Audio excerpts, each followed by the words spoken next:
ಚಾಲನೆ ಕೊಡ್ತಾ ಇದ್ದಾರೆ.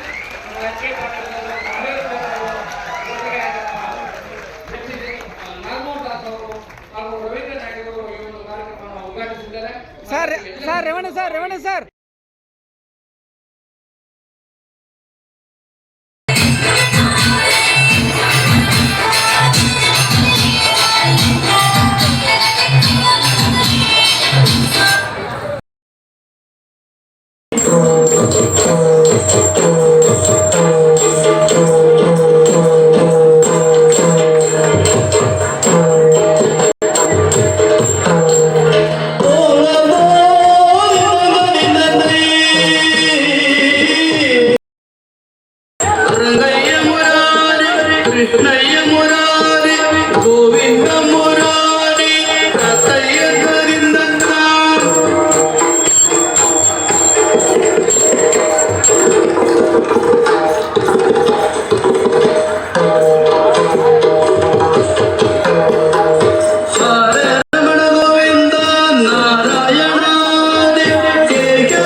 ಸದಸ್ಯರೇ,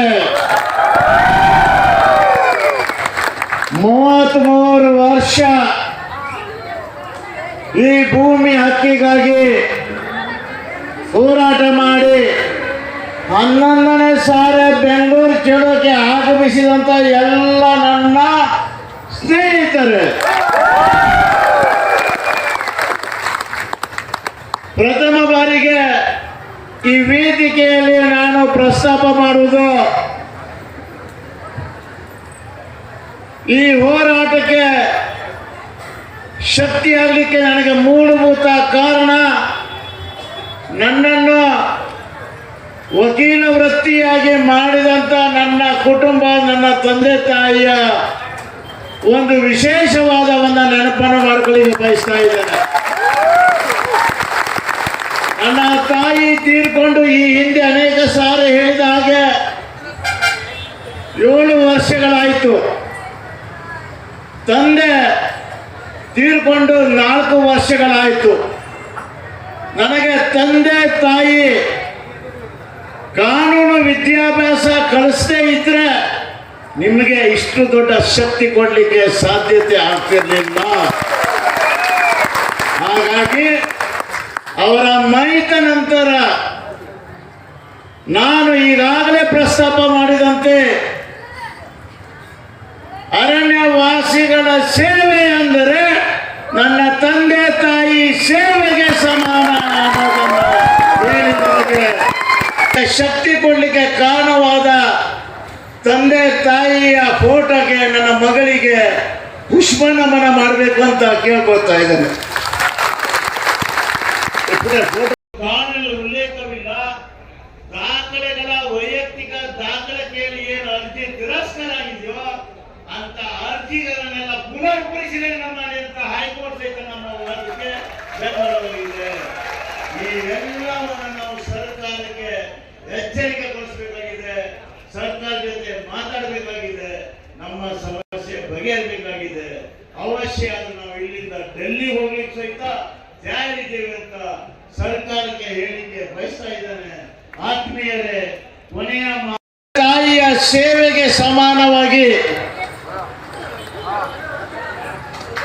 ಅರಣ್ಯವಾಸಿ ಆದಿವಾಸಿಗಳ ಸೇವೆಗೆ ಪ್ರೇರಕವಾಗಿರುವ ಹಿರಿಯರ ನೆನೆಸುತ್ತಾ ಕುಟುಂಬ ಸದಸ್ಯನಾಗಿ ಹೋರಾಟವನ್ನು ಮಾಡ್ತಾ ಇದ್ದೇನೆ. ಈ ಹೋರಾಟದಲ್ಲಿ ಮಾಡದೇ ಇರುವಂತ ಹೋರಾಟ ಇಲ್ಲವೇ ಇಲ್ಲ. ಪಾದಯಾತ್ರೆ ಮಾಡಿದ್ದೇನೆ, ಉರುಳು ಸೇವೆ ಮಾಡಿದ್ದೇನೆ. ಯಾವುದಾದ್ರೂ ನನ್ನ ಕುಟುಂಬ ಸದಸ್ಯನಿಗೆ ಅರಣ್ಯ ಸಿಬ್ಬಂದಿಗಳು ದೌರ್ಜನ್ಯ ಮಾಡಿದಾಗ ಅರಣ್ಯ ಇಲಾಖೆಗೆ ಮುತ್ತಿಗೆ ಹಾಕಿ ನಮ್ಮ ಘೋಷಣೆಯನ್ನು ಕೂಗಿದ್ದೇವೆ. ಈ ಹೋರಾಟಕ್ಕೆ ಶಕ್ತಿ ಕೊಟ್ಟಂತ ನಿಮ್ಮೆಲ್ಲರಿಗೂ ನಾನು ಹೃದಯಪೂರ್ವಕವಾದ ಸ್ವಾಗತವನ್ನು ಬಯಸ್ತಾ ಇದ್ದೇನೆ. 33 ವರ್ಷ ಹೋರಾಟದಲ್ಲಿ ಕಳೆದ 16 ವರ್ಷದಿಂದ ಹಿರಿಯರಾದ ಮಾನ್ಯ ಕಾಗೋಡು ತಿಮ್ಮಪ್ಪ ಸಾಹೇಬರ ಮಾರ್ಗದರ್ಶನ ಹೋರಾಟದ ಕಿಚ್ಚನ್ನು ಸಹಿತ ನಾವೆಲ್ಲರೂ ಬಯಸ್ಕೊಂಡಿದ್ದೇನೆ. ಅವರನ್ನು ಸಹಿತ ನಾನು ನೆನೆಸ್ಕೊಳ್ತಾ ಇದ್ದೇನೆ. ಮಾತು ಎತ್ತು ಕೂಡಲೇ ಸರ್ಕಾರ ಅರಣ್ಯ ಸಿಬ್ಬಂದಿಗಳು ಕಾನೂನು ಕಾನೂನು ಅಂತ ಹೇಳ್ತಾ ಇದ್ರು. ಆಗ ನಮಗೆ ಹೋರಾಟಕ್ಕೆ ಎರಡನೇ ಕಣ್ಣಾಗಿ ದೃಷ್ಟಿಯಾಗಿ ನಮಗೆ ದೊರಕಿರೋದು ಮಾನ್ಯ ವಿಶ್ರಾಂತ ನ್ಯಾಯಮೂರ್ತಿ ಆಗುವಂತ ನಾಗಮೋಹನ್ ದಾಸ್ ಸಾಹೇಬ್ರು.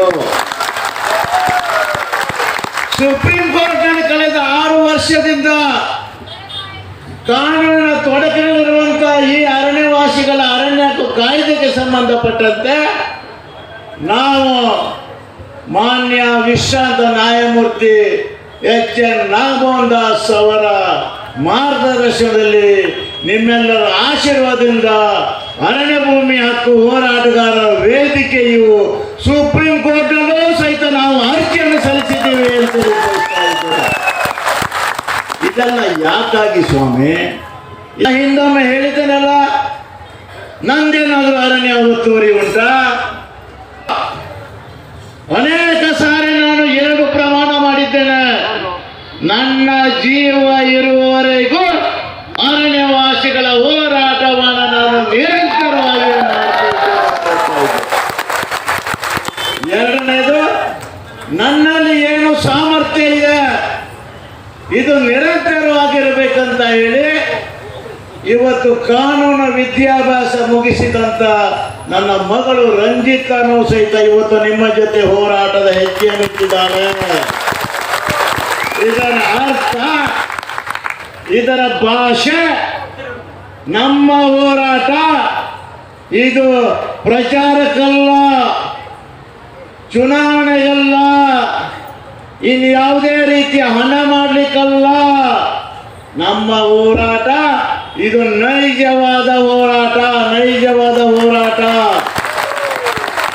ಹಾಗಾಗಿ ಕಾರವಾರ ಚಲೋ ಮಾಡಿದಾಗೂ ಸಹಿತ ಒಂದು ಮಾತು ಹೇಳಿದ್ದೆ, ಮಾರಿ ಕಾಂಬೆ ಆನೆ ಹಾಗೂ ನಾನು ಈ ಭೂಮಿ ಹಕ್ಕು ಸಿರುವವರಿಗೆ ಸಾಂಘಿಕ ಮತ್ತು ಕಾನೂನಾತ್ಮಕ ಹೋರಾಟವನ್ನು ನಿಮ್ಮ ಜೊತೆ ನಾನು ಮಾಡ್ತೇನೆ, ಹೆಜ್ಜೆ ಹಾಕ್ತೇನೆ ಅಂತ. 5 ವರ್ಷಗಳ ಹಿಂದೆ ಕೇಂದ್ರ ಸರ್ಕಾರ ಈ ದೇಶದ ರೈತರ ಕೃಷಿ ಭೂಮಿಗೆ ಸಂಬಂಧಪಟ್ಟಂತೆ 3 ಕಾಯ್ದೆಗಳನ್ನು ತಂತ ಇಲ್ವಾ?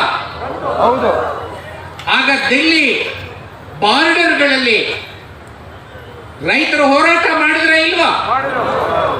1 ವರ್ಷ ಹೋರಾಟ ಮಾಡಿದ್ರು, 750 ಜನ ಸತ್ತೋದ್ರು, ಅನೇಕ ಜನರ ಕೇಸುಗಳನ್ನು ಎದುರಿಸಿದ್ರು. ನ್ಯಾಯಕ್ಕಾಗಿ ಹೋರಾಟ ಮಾಡ್ತಕ್ಕಂಥ ಗೆಳೆಯ ರವೀಂದ್ರ ನಾಯಕ್ ವಕೀಲರು,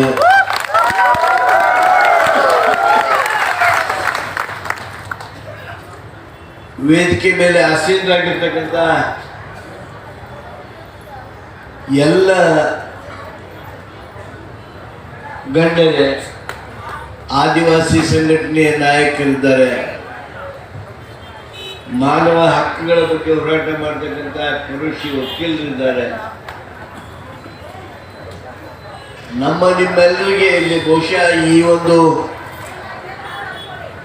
ಟೆಂಟ್ನೊಳಗೆ, ವೇದಿಕೆಯೊಳಗೆ ಅತ್ಯಂತ ಹಿರಿಯರು, 83 ವರ್ಷಗೆ ಅವು ಶ್ರೀಮತಿ ಭಟ್ ಅವರಿಗೆ.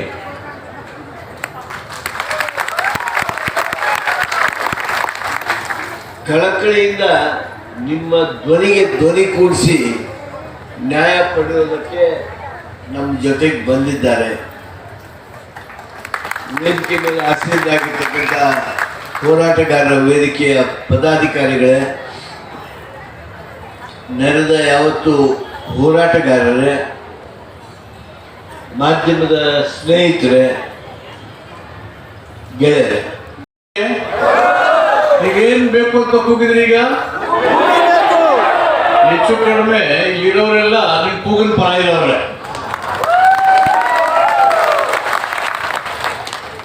ರಾಜ್ಯದ ಮೂಲೆ ಮೂಲೆಯಿಂದ ಅರಣ್ಯ ಭೂಮಿ ಹಕ್ಕು ಹೋರಾಟಕ್ಕೋಸ್ಕರ ಒಂದು ವೇದಿಕೆಯನ್ನ ಸ್ಥಾಪನೆ ಮಾಡಿ ನಮ್ಮ ವಕೀಲ್ ನಾಯಕರಿದ್ದಾರೆ. Ravindra Naik is very good friend of ನನ್ನ ಆತ್ಮೀಯ ಸ್ನೇಹಿತರು, ನಮ್ಮ CMಗೂ ಆಗ್ತರು, ನಮ್ಮ HK ಪಾಟೀಲ್ರಿಗೂ ಆಗ್ತರು. ಜೊತೆಗೆ ನ್ಯಾಯಮೂರ್ತಿಗಳು ಅವರು ರಿಟೈರ್ಡ್ ಆದಮೇಲೆ ನ್ಯಾಯಾಲಯದಲ್ಲಿ ತೀರ್ಪು ಕೊಡೋದಕ್ಕಿಂತ ಹೆಚ್ಚು ಸಕ್ರಿಯವಾಗಿ ಧ್ವನಿ ಇಲ್ಲದ ಜನರಿಗೆ, ನ್ಯಾಯದಿಂದ ವಂಚಿತರಾಗಿರೋರಿಗೆ ಸಂವಿಧಾನ ಮತ್ತು ಪ್ರಜಾಪ್ರಭುತ್ವದಲ್ಲಿ ಜಾಗೃತಿ ಮೂಡಿಸಿ ಹೊಸ ತಲೆಮಾರಿನ ಪೀಳಿಗೆಯನ್ನು ಸಿದ್ಧ ಮಾಡ್ತಕ್ಕಂಥ ಅತ್ಯಂತ ಪ್ರಮುಖವಾದಂಥ ರಾಷ್ಟ್ರೀಯ ಜವಾಬ್ದಾರಿ ನಿರ್ವಹಿಸ್ತಾ ಇರ್ತಕ್ಕಂಥ ಜಸ್ಟಿಸ್ ನಾಗಮೋಹನ್ ದಾಸ್ ಅವರಿದ್ದಾರೆ. ಮತ್ತು ಸದಾಕಾಲ ಕಾನೂನು, ನ್ಯಾಯ ಮತ್ತು ಉತ್ತಮ ಆಡಳಿತ ಬಗ್ಗೆ ಸಕ್ರಿಯವಾಗಿ ಸಾರ್ವಜನಿಕ ಜೀವನದಲ್ಲಿ ಸುಮಾರು 40 ವರ್ಷ ಸೇವೆಯನ್ನು ಮಾಡಿ ಈಗ ಮತ್ತೆ ಕಾನೂನು ಮತ್ತು ಸಂಸದೀಯ ವ್ಯವಹಾರಗಳ ಸಚಿವರಾಗಿರ್ತಕ್ಕಂಥ ನನ್ನ ಆತ್ಮೀಯ ಸ್ನೇಹಿತರು ಆದಂಥ HK ಪಾಟೀಲ್ ಇದ್ದಾರೆ. ಮತ್ತು ನಮ್ಮ ಮಾಜಿ ಸಚಿವರು ರೇವಣ್ಣವರಿದ್ದಾರೆ.